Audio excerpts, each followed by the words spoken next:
Joining us today, Coach Andrew Harris, running backs coach of our Saskatchewan Roughriders. Still sounds weird, Andrew. Sorry, I gotta say it. Is it become more comfortable for you, or sometimes it's still weird for you that you're wearing that logo and you're coaching over here? Yeah, honestly, after training camp was over, first couple of days of training camp, it definitely felt a little strange, a little awkward, but I've been fitting in seamlessly.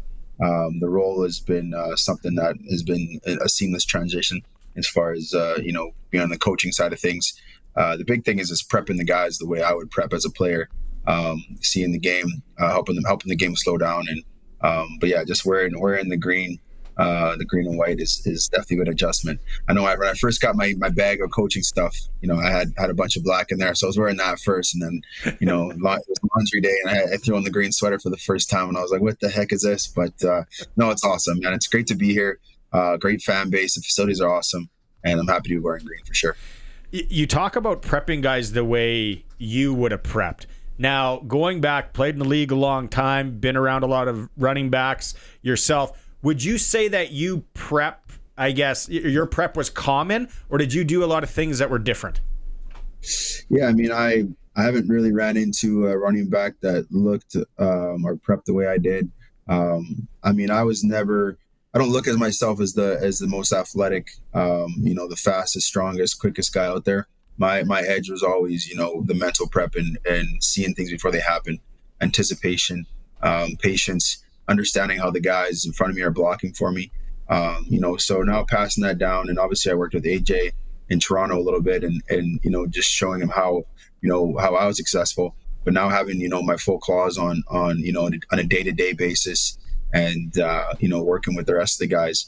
It's they're showing well, and they're picking it up, and our run game has been really successful, due to it. So I'm really excited for the body of work we put in so far, and I'm really excited for the rest of the season as we progress here. Andrew, having been a player just a couple of years ago, was there a point late in your career that you really knew that you wanted to become a coach, or was it something that just kind of came to you as your playing days kind of came to an end? Yeah, I mean, absolutely not. I did. As soon as I was kind of at the end of my career, I wanted to step away from football, as far as possible. You just put so much into it, so much film. It was to a point where I couldn't really watch football anymore. You just kind of get sick of it. But then you get into I was in the corporate world. I was doing sales in Ontario, and a couple hours of my day, I'd be like, oh man, this ain't it for me. You're doing well and financially and all that, but overall, you're coming home every day, or if I was working from home office, I'd be finding ways to hide and get away from it. Where football just comes so naturally, and it was weird timing too. I was kind of just going through this transition.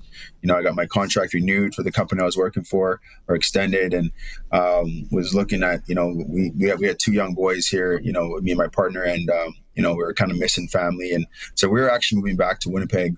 The plan was to move back, and then Corey messaged me and said, "Hey, do you want to give this coaching thing a shot?" And honestly, I wasn't really missing football until the playoffs started last year, and that's when I started to get that itch again, and said, that's when things really got geared up. And but I was watching way more football than I had, while I wasn't playing, and away from it, and that's really what was this deciding factor to me, saying, "Hey, I missed this game. I got a lot to offer to it."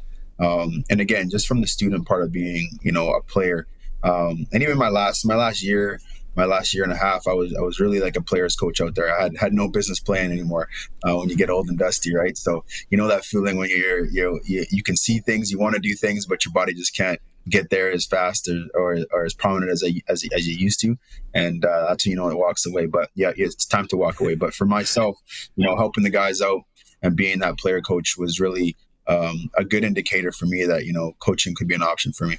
I thought maybe you're going to say that the sales gig that you were in, they raised your quota, and then the new sales manager came in. It's like, always be closing. Come on, Andrew, you got to roll. We got to do some more role playing. We got to do some role playing. Hey, I'm in sales too. It's annoying. Sorry. Hey, has there been anything in the transition that surprised you from the coaching side? You talk to lots of guys that come in and, they get surprised by the extra video work. You're not only preparing for yourself now as a player, you're preparing for everyone that kind of falls under your watch there. So has there been anything in that transition that's kind of surprised you? Yeah, I mean, it's definitely different on the other side of the fence. Just the preparation. I mean, again, I always watched lots of film as a player. I always studied, the guys I was going against heavily, just their tendencies, how they tackle, how they wrap, do they have false steps at linebackers, how the ends play in the run game, all those type of things. But, the big thing for me was honestly the cards, drawing up the cards week to week. We get bombarded with at the end of a work day. I just finished my cards actually just now here in the office, and that's the big thing. After you're on the field, you have meetings in the morning, on the field all day. You have meetings after, then we have a coaches meeting, and then now you gotta draw cards. So that was the hard part for me, is just locking in that way. And then the other side of it is just the game plan day. It's a long day, right? And you'll sit there and go over a play for an hour, and then we'll end up cutting it anyway. So it's like, okay, what are we doing here? So the hours are long, but honestly, it flies by. And it helps to have a great group of guys you work with. So, between Mark and Quay and Josh Daniels and then Edwin Harrison on the offense, it's great to have a good workflow and good guys you're working with, because it makes the day go a lot smoother. And, you're overall going home a happy man. And, usually I'm home for supper, which is great. Awesome. There's people driving right now or watching. They're like, what is cutting cards? Andrew, you got to explain to us what's cutting cards. Yeah, so basically we'll drop on offense or defense, right, or special teams. You're basically drawing up cards for the scout team to replicate, right? So we'll look at a defense, and what their tendencies are, and their blitzes and things that they're doing. So we have to basically draw those cards from film, so that the scout defense, scout offense can go and execute it. So we have look teams to run against. So we're getting, we do some stuff against our defense, which is, our compete periods and stuff. But you got to be able to practice what you're going to be seeing on game day. So that's exactly what it is. It just gives an opportunity for us to see what the defense is doing, and then rep, what's going to work, what's not going to work, and have an idea of, getting a game day look throughout the week. Yeah. How has Kadeem Carey embraced his role? We've only seen him once, right? With the ratio and everything. We could see him this weekend. I predict we will. How has he embraced things? Yeah, Kadeem's great. I mean, I went to Toronto's training camp last year as a guest coach, and got to work with him a bit there. Kadeem's obviously an explosive guy. He's been a 1,000-yard rusher, an all-star. He's won championships, and he's got a high pedigree. Always a concern when you have a guy that comes in with that kind of status of how is he going to accept his role. But he's been seamless and coming in and working with the guys and, doing scout team stuff. And, but you obviously know he's going to be hungry to get out there and make some plays and get back to doing what he's doing. But, for him now he's been fitting in great, and, just working with him, like he runs so wild, and, he runs a certain type of way. So I'm really excited to work with him and help him slow himself down here. And cause after watching some cut-ups with him and showing him, a different way of kind of seeing things, he's really realizing he's leaving a lot of yards on the field. So that's my biggest thing is being the most efficient, and the most effective on every single run. It all comes down to averages and basically chewing out as much as you can out of every single play. And the big thing for us now is being consistent throughout a full 18-game season. Also being healthy, but when it comes down to the run game disciplines that we're implementing, it's a non-negotiable. We have to play this way because that's the way that we're seeing it as coaches, and it's the most successful that I know and that we all agree on as a coaching staff. You talked about when you were playing, you weren't the quickest guy, right? But what are the crucial skills that a running back needs, maybe beyond speed, quickness? Is it awareness? Is it being that student of the game? What do you think those are? Yeah, it's funny. I mean, running backs have this stigma about being not the sharpest crayons in the box. So for us, it's thinking the game and seeing the game, and understanding. Knowing the defense better knows itself, so for myself, it's vision, anticipation, and you can get away with, not being the fastest, quickest, strongest guy out there with all those attributes. So for us, for myself especially, I'm blessed to have, two all-star caliber players, in the backfield that you have at the Arsenal now. So I mean, for them, if we can slow their game down a little bit and utilize that patience and see the game more, And you're seeing it with AJ and Thomas, the guys that have been on the ball. We've been real successful with it. So I'm really excited from the growth and understanding and how these guys are picking it up. As a young coach as well, is the familiarity or that background with AJ, has that helped you a little bit as well? Having that familiarity with him, having his skill set that you're aware of, being able to watch him potentially a little bit last year before stepping in, has that helped you with that coaching transition? Yeah, it's funny, man. I mean, when I first met AJ, and he'll tell you this too, but he said to me, he's like, I wanted to hate you as a teammate coming in, and AJ was kind of slotted as a starter in Toronto before I got there. And I basically, took over that job, and I say, well, just hold your time here. Well, I'll teach you all I got, and your time will come. And that's exactly what happened. And, AJ's one of my, good buddies and a brother to me. Love the guy, which helps us because, I can talk to him a certain way, that I wouldn't maybe talk to other guys. And, even after he came short a couple of times 100 yards, and, for lack of better words, I called him a wussy for not getting the 100 yards. And, and even after he hit 100, I said, okay, go get 150 now. I need to get 150. So, I called him something else after that as well. So, where I'm pushing for greatness for him every single rep, every single play.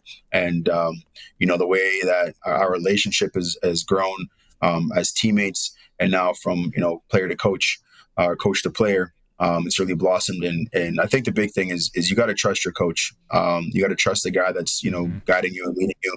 And I think me and AJ, I'm not talking to anyone else, but our relationship is second to none, in my opinion. So it's great. It's going to grow, and hopefully we can just keep climbing the ladder here and leveling up every game. This coaching staff, and you've been around, you've played for a number of coaches, number of different organizations. This coaching staff, when Coach Mace came in last year, and everybody sees it, it's like it seems like the boys, like the crew, right? It's not like Wally Buono, amazing coach and all that, but it was kind of like it's Wally, and then it was like Bill Belichick, right? It's Bill, and then his guys. This coaching staff, they seem like boys. They like you guys hang out. You guys all seem like you're on the same wavelength. Have you ever seen a coaching staff like that? And in your years? Yeah, I mean, I played for Wally. Love the man. I owe a lot to him. He's one of the greatest of all time, if not the greatest. And for me, playing with him in his era, it was definitely a dictatorship. It's his way or the highway. He'd always speak to you in riddles, and you'd always be kind of left confused and motivated somehow. But yeah, I mean, playing for him and then going to play for O'Shea, which is more of a player coach and more of a younger generation. And with RD, very kind of similar to that, but there's a different kind of vibe here in Saskatchewan. Just even, going over to Mace's house, our kids are in similar ages, and, we're hanging out for barbecues and birthday parties and stuff like that. So, for me, it's been a pleasant start to my coaching career, just knowing that, you're starting with a family. And not only that, I've played against these guys for years and been a player while they've been coaching, whether that's Ed was my running back coach in Toronto. Yeah. I was playing, against Corey and when he was in Calgary, and I was in BC, and Josh Bell is a teammate. So the list goes on of guys you played with and played against. And, that definitely helps and bodes well as far as the continuity and the fellowship and the brotherhood that we have going on from the coaching staff as well. You guys got to be competitive, though, as a coaching staff. Like I don't know if it's card games, if it's ping pong, or what you guys are playing. You guys got to be competitive. Yeah. Well, yeah, we had a barbecue before training camp, and I got this little dice game, and there's a little bit of money getting thrown around. We had a good time, so that's awesome. A lot of people throwing stuff around. So that's what it's all about. You got to have fun while you're doing things, right? Okay, a couple more here before I let you go. Andrew Harris joining us on the Coaches Show today. Your story, and I always thought about this back in the day, and I'm like, this guy is from Winnipeg. Like he's tearing it up and all that. When you were a kid, did you have a favorite CFL player? Yeah, I'm gonna hate to hear this, but it was Charles Roberts. He was my guy. But yeah, he was actually a big brother for one of the teammates on my team in high school. So and he lived really close to me in Winnipeg when he was living there. So I mean, it's much like Regina. It's just small circles, and everyone kind of knows everyone. And so he was around. And a funny story when I might have been 18, maybe not sure, but I remember being at the Palomino Club, if anyone knows what that is. And Charles is hanging out there with two Cougars, and I'm walking up at 17 or 18, whatever it was, and I said, I'm coming to take your job in a couple of years. And it was pretty funny just to say that, and then fill in in Winnipeg for those 2 years and win some cups and do the damage I did. And I think I might have just hung on for one more year just so I could pass him in yardage too. So there's a bit of an itch to play another year just so I could pass him. But pretty cool stories, and just running into him at a young age, and kind of crossing paths a bit when he got traded to BC, and then I was moving on. So the league is small. There's so many great stories and networks and people that you get to know and love. And he was one that really motivated me to, be the player that I was, and modeled my game a little bit after him as much as I could at any point in time. That's a cool story. Kay, you have 4 Grey Cup rings, right? Yeah. Do you know how many the current organization you're working for has? Oh man, I actually didn't know before I got here. I'd figured that they had 10 or something like that, and walking down the hall, I remember talking to, I can't remember who it was, and I was like, we only have 4 Grey Cups here. What the hell's going on? So we're working on that. We're gonna knock the door down here and get 5, and but that's the goal. You got to take it one game at a time. But I mean, I'm really excited about this team and what we're building here, and there's something special over here. So I'm excited to be here. Andrew, awesome stuff. Thanks for doing this. Some great sound bites there. I love it. The Palomino. Who doesn't know about the Palomino Club? Yeah. Right? It's down the road. Okay. Good luck this weekend. Again, thanks for doing this. It was a pleasure. Absolutely, guys. Thanks for this. Take care.